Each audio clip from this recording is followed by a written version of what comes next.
11장까지 엘리바스와 빌닷과 소발의 욥을 향한 권면 또는 훈계를 우리가 살펴보았고요. 12장, 13장, 14장이 마지막 세 번째 친구 이 소발의 이야기를 듣고, 아니 그동안 엘리바스, 빌닷, 소발의 이 인과응보의 논리로 자기에게 회개를 촉구하는 이 세 친구의 이야기를 듣고 12장, 13장, 14장 내일 본문까지 욥이 친구들에게 자신의 입장을 이야기하는 그런 본문을 우리가 살펴보고 있습니다. 어제 제가 12장 살펴보면서 너무 앞에 12장 초반부를 이렇게 자세히 주의하고 또 저의 설교를 제가 이렇게 많이 늘어놓으면서 어저께 설교가 좀 길었어요. 그리고 뒷부분은 제가 마저 주의하지 못하고 그냥 몇몇 단어만 짚어드리고 그렇게 설교를 서둘러서 마무리를 해가지고 제가 하루 종일 좀 마음이 무거웠는데, 오늘은 제가 다른 거 이야기하지 않고 그냥 1절부터 28절까지 쭉 주의하고 설교를 마치겠습니다. 제가 어저께 말씀드린 대로 12, 13, 14장이 욥의 답변인데, 특별히 12장 1절부터 오늘 본문 13장 19절까지는 친구들을 향한 욥의 답변이고요. 13장 20절부터 내일 본문 14장 끝절까지는 하나님을 향한 욥의 절규의 내용입니다. 그래서 오늘 본문을 딱 두 부문으로 나누면 1절부터 19절까지는 욥의 친구들 들으라고 욥이 한 이야기이고, 20절부터 28절까지는 하나님 들으라고 한 기도문입니다. 그렇게 이해하시고 1절부터 주의하겠습니다. 나의 눈이 이것을 다 보았고 나의 귀가 이것을 듣고 깨달았다. 여기 이것이라는 단어가 두 번 나오는데, 여러분 한번 동그라미 쳐보실 수 있으면 쳐보시고, 이것이라 함은 욥만 이야기할 수 있는 얘기입니다. 이것은 욥을 향한 하나님의 주권적 통치와 섭리예요. 제가 간혹 왜 내 인생을 장난감 삼아서 그렇게 하나님과 사탄 사이에서 내기 삼으십니까?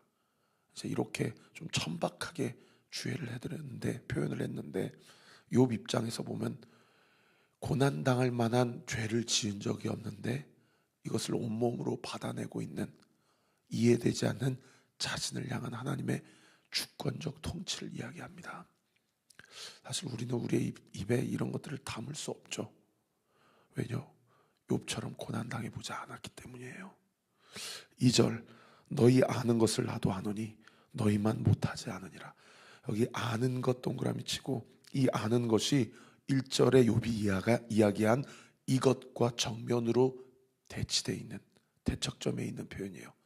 그러니까 너희 아는 것은 무엇을 얘기합니까? 너희가 지식으로만 공부하고 철학 공부, 신학 공부, 책상에서 공부한 하나님을 향한, 하나님에 대한 지식을 이야기하는 것이고, 1절에 욥이 이야기한 이것은 삶으로 경험한, 주님을 경험한 이것을 이야기합니다. 저는 우리 온리교회 성도들이 그냥 글자로 아는 하나님이 아니라, 제가 어저께 목요 찬양 집회 때 설교한 것처럼 정말 이를 악물고 혹여나 고난 중에 계신 성도님들에게는 상처가 되실까봐, 그러나 목사가 진리를 선포해야 되기 때문에 제가 어저께 설교했습니다. 고난은 우리로 하나님을 더 알게 하고 하나님을 향한 우리의 믿음을 더 단단하게 한다. 저는 함부로 고난에 대해서 이야기하는 욥의 친구들이 아니라, 정말 어렵더라도 그 고난을 온몸으로 받아내어서 눈곱만큼이라도 그리스도가 나의 죄 때문에 당하셨던 그 수치와 핍박과 조롱과 그 침뱉음을 우리의 인생 가운데서 눈곱만큼이라도 알아간다면, 여러분 그만큼 고난이 우리에게 주는 유익이 뭐가 있겠습니까? 여러분, 글자로 아는 하나님이 아니라 삶을 통해서 하나님을 고백하는 그런 은혜가 있게 되시기를 예수님의 이름으로 축원합니다. 그래서 고난 중에 있는 자에게 가장 비루하고 가장 불쌍한 결론이 뭐냐면 애매한 고난 당하고 끝나는 거예요. 해석되지 못하고 끝나는 고난이에요. 그게 가장 불행한 인생입니다. 고난이 말씀을 통해서 해석되고 사람을 통해 위로받는 것이 아니라 주께서 나를 위로해 주시는 그 위로로 우리가 그 신앙의 길, 믿음의 길을 걸어 나아갈 때에 사람 두려워할 필요도 없고 하나님을 향한 오해할 필요도 없고 그 고난이 나에게 유익이다 라는 말씀의 고백이 이제는 비로소 내 신앙의 고백, 나의 삶의 고백이 되어지게 되는 것이죠. 3절, 나는 참으로 전능자에게 말씀하려 하며 하나님과 변론하려고 한다. 이 부분을 다른 번역 성경에 나는 이제는 너희들과 이야기하고 싶지 않고 전능하신 하나님과 내 고난의 문제에 대해서 의논하고 싶다라고 번역하고 있어요. 그러니까 고난의 참된 해석은 누구하고만 가능하다는 얘기예요? 하나님하고만 가능하다는 얘기예요. 저는 그 해석받는 순간이 여러분 꼭 기억해 주세요. 기도하는 시간이라고 믿습니다. 제가 교회를 개척하고 대형 교회에서 목회하고 30분 기도한 게 힘든 목사였는데 1시간, 2시간 기도하는 게 전혀 힘들지 않은 목사가 된 것처럼 여러분 조용기 목사님은 하루에 3시간씩 기도했다 하더라고요. 지난주도 저희 어머니가 저한테 전화해서 그러세요. 최 목사야, 나는 하루에 4시간 기도한다. 너 지금보다 기도 시간 더 늘려야 된다. 사랑하는 성도 여러분, 기도하세요. 기도.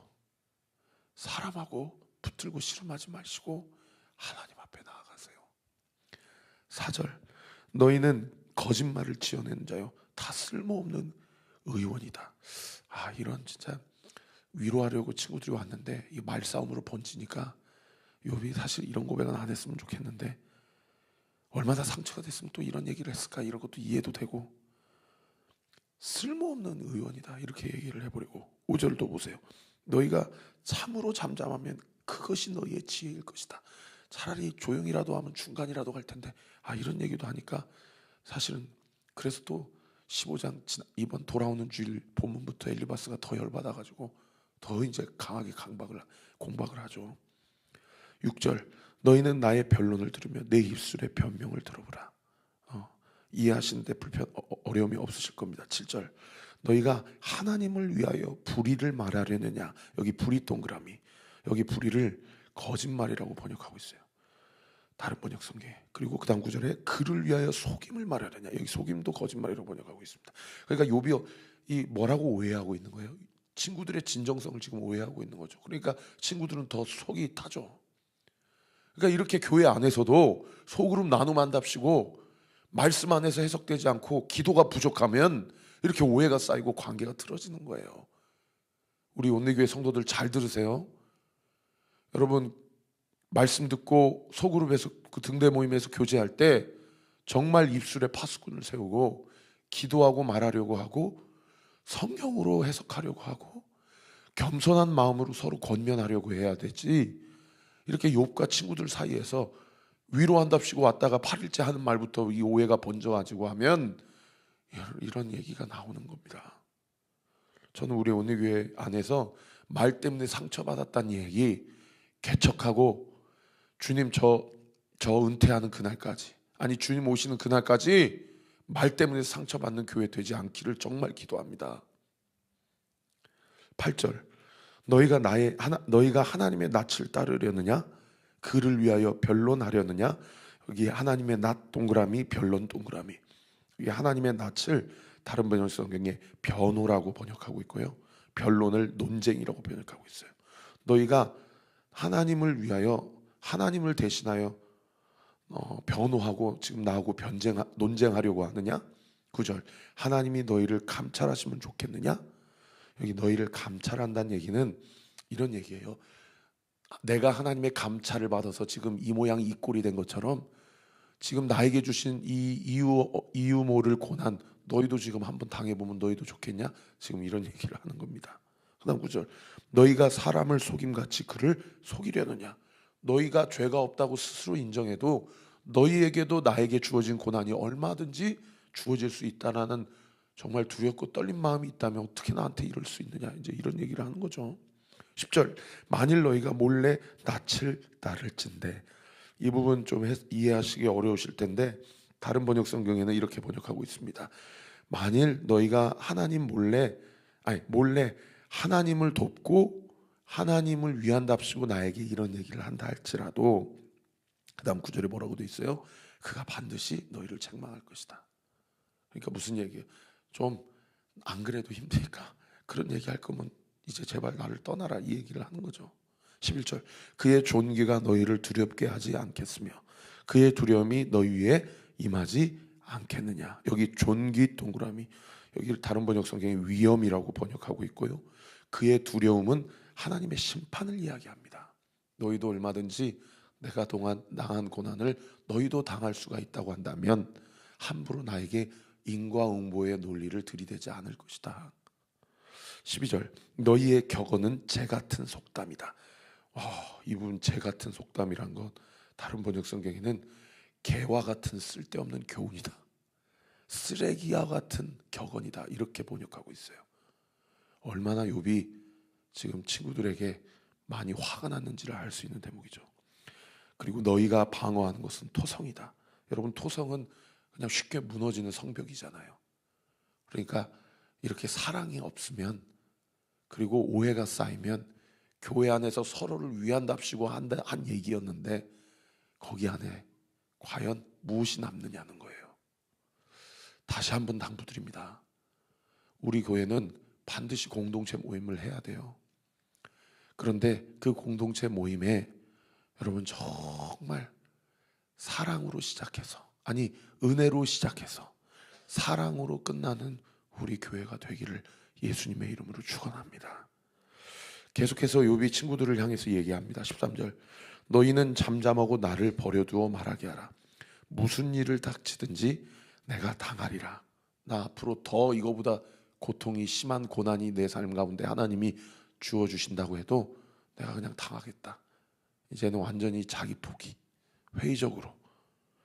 그러나 걱정하지 말아라. 14절 보세요. 내가 어찌하여 내 살을 내 이에 물고, 이거 좀 이해하시기 어려우실 거예요. 내 살을 내 이에 문다라는 얘기가 무슨 얘기냐? 이 얘기는 내가 어떻게든지 이를 악물고 내 목숨을 지킬 것이니, 다른 표현으로 해석하면 내가 그렇다고 극단적인 선택은 안 할 것이니 걱정하지 말아라, 이 얘기를 하고 있는 것이고요. 15절, 그가 나를 죽이실지라도 그래서 내가 희망이 없다.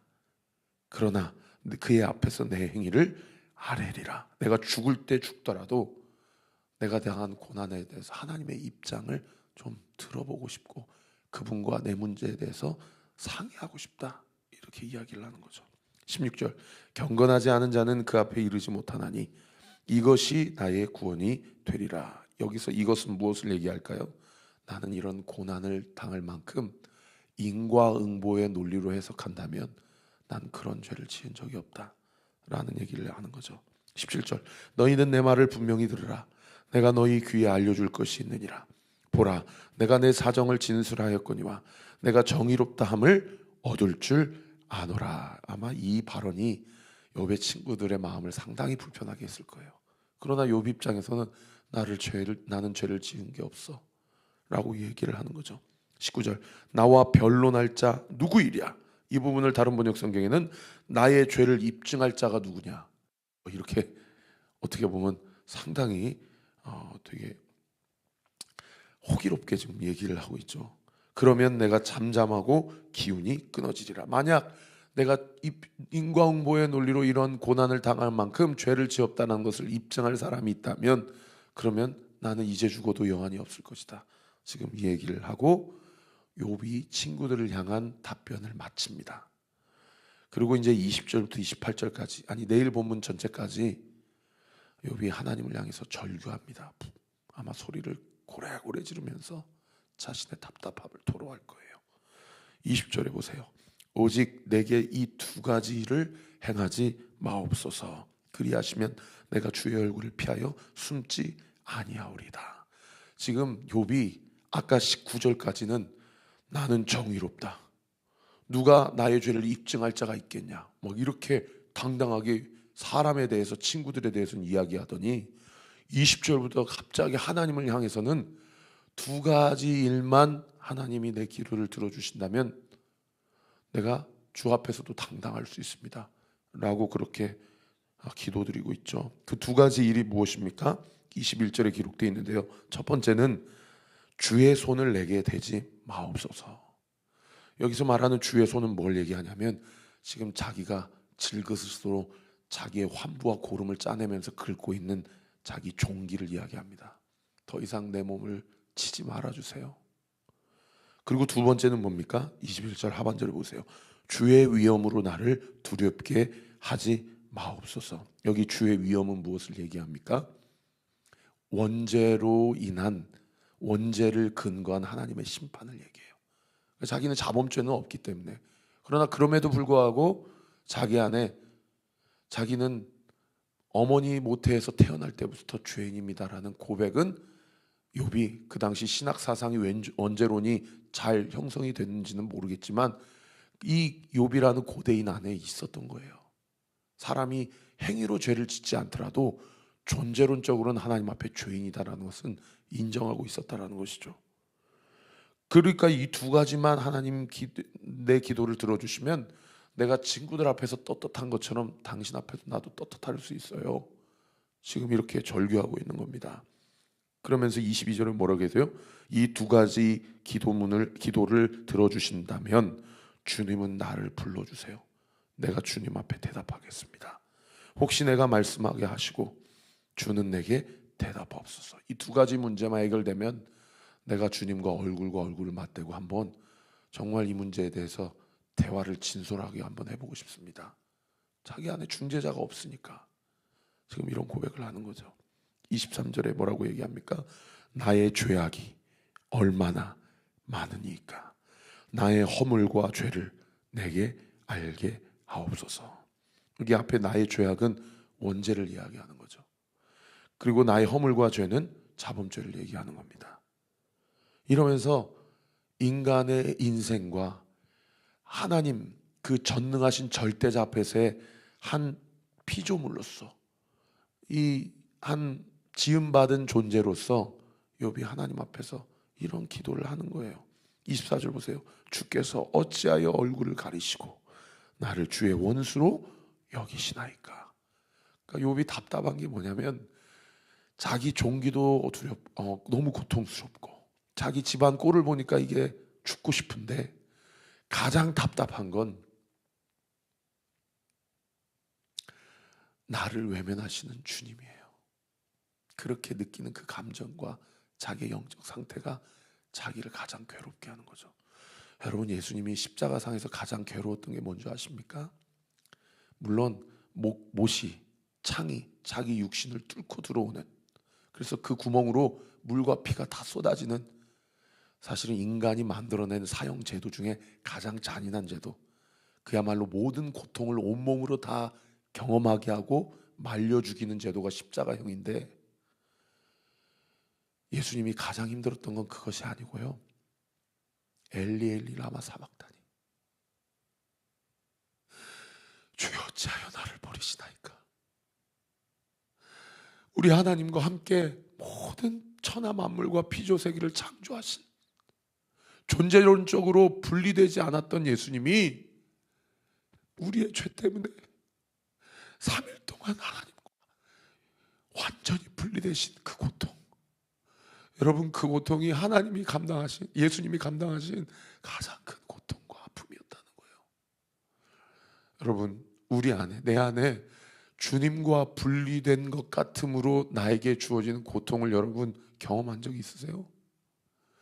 여러분, 이 두려움을 아신다면은 정말 요한복음 14장, 15장, 16장에 기록된 대로 예수님이 너희가 내 안에, 내가 너희 안에, 나는 포도나무요 너희는 가지니 너희가 나를 떠나서는, 너희가 나에게 접붙임 받지 않고서는 아무것도 할 수 없다 라는 이 말씀이요, 신앙생활 하면 할수록 더 마음 가운데 뜨거운 간절한 소망과 기도로 우리의 마음 가운데 하나님 앞에 간구되게 되는 거예요.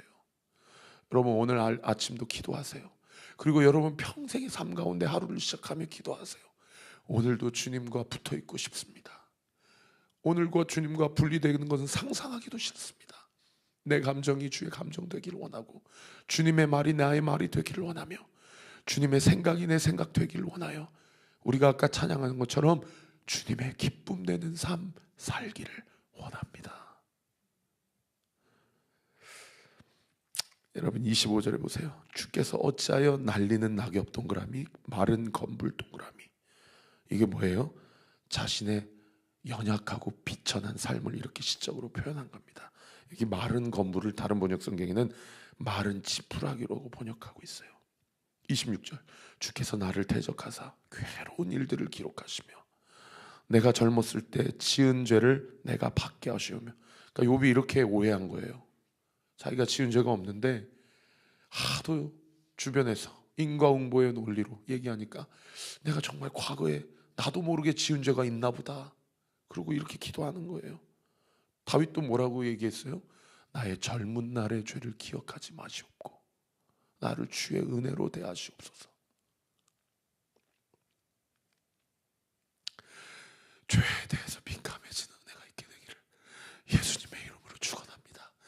늘 마음을 하나님 앞에서 두렵고 떨린 마음으로 가지세요. 내가 모르고 지은 죄가 있나 봐요. 주님, 나 좀 살려주세요. 그런 마음을 가지고 신앙생활하면 어떻게 교회 와서 큰 소리 치겠어요? 그렇지 않아요? 한국 교회가 왜 이렇게 됐어요? 교회 와서 왜 성도들이 목사가 큰 소리 치고 자기 그릇을, 자기 주장을 그렇게 주장을 합니까? 27절, 내 발을 착고에 채우시고 내 모든 길을 살피사 내 발자취를 점검하시나이다. 28절, 나는 썩은 물건의 낡아짐 같으며 좀먹은 의복 같으니이다.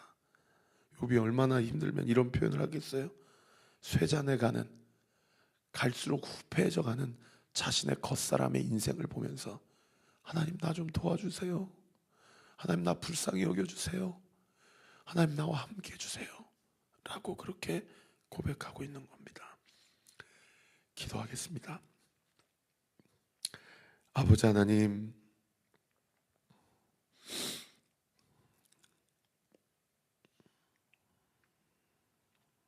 예수님이 아닌 인생은 아무 의미가 없는 인생임을 고백하게 하시고 알게 하시고 깨닫게 해주시니 감사드립니다.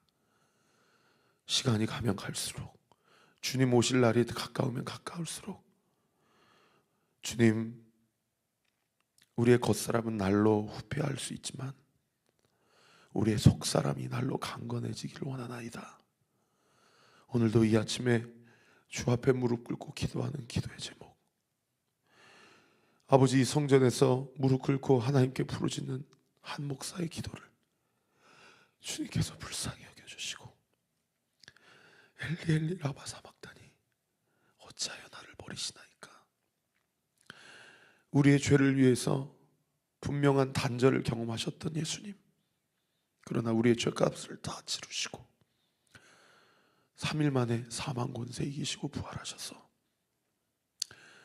내가 부활한 것처럼 너희도 부활할 것이니 나는 부활이요 생명이다 말씀하신 주님, 고난주간 또 부활절을 기다리면서 이 사순절 셋째 날 예수님의 십자가의 죽음과 부활의 능력을 묵상하고 성도들이 필사하고 있습니다. 말씀을 붙잡고 있고 어떤 성도들은 금식하고 기도하고 있습니다. 주님, 우리의 기도를 외면치 마시고 금식하며 필사하며 말씀 붙잡고 그렇게 주의 뜻을 온전히 살아내고자 발버둥 칠 때에 우리의 가정을 향한, 내 인생을 향한, 이 교회를 향한, 또 이 나라의 민족과 열방을 향한 사탄 마귀의 참소와 관계와 그 결박과 흉박들이 예수 그리스도의 십자가의 보혈과 부활의 능력으로 풀어지고 떠나가는 역사가 있게 하여 주시옵소서. 예수의 이름으로 명하노니 우리 사랑하는 성도들의 인생과 가정과 이 교회와 이 민족과 열방을 향한 모든 사탄 마귀의 관계와 참소와 결박들 예수의 이름으로 부러질지어다. 떠나갈지어다. 예수의 이름으로 온전히 자유케 될지어다. 믿고 감사드리며 살아계신 예수 그리스도의 이름으로 기도하옵나이다. 아멘. 지금은 우리 구주 예수 그리스도의 은혜와 하나님의 사랑과 성령 하나님의 위로가 통충만하심이 오늘 이 아침에 주신 말씀 붙잡고 기도하며 오늘 이 하루도 승리하며 살아가기를 결단하고, 또 이번 주일날 2주년 감사 예배 드리고 임직자 직분자 세움식을 하며 이 교회가 정말 하나님 기뻐하시는 교회가 되기를 소망하며 함께 썩어져가는 하나님의 미랄 되기로 결단하는 우리 사랑하는 온리교회 모든 성도들 머리머리 위에, 우리 교회를 위해 기도해 주시는 모든 기도의 동역자들 위해 지금으로부터 영원토록 함께 하시기를 간절히 축원하옵나이다. 아멘.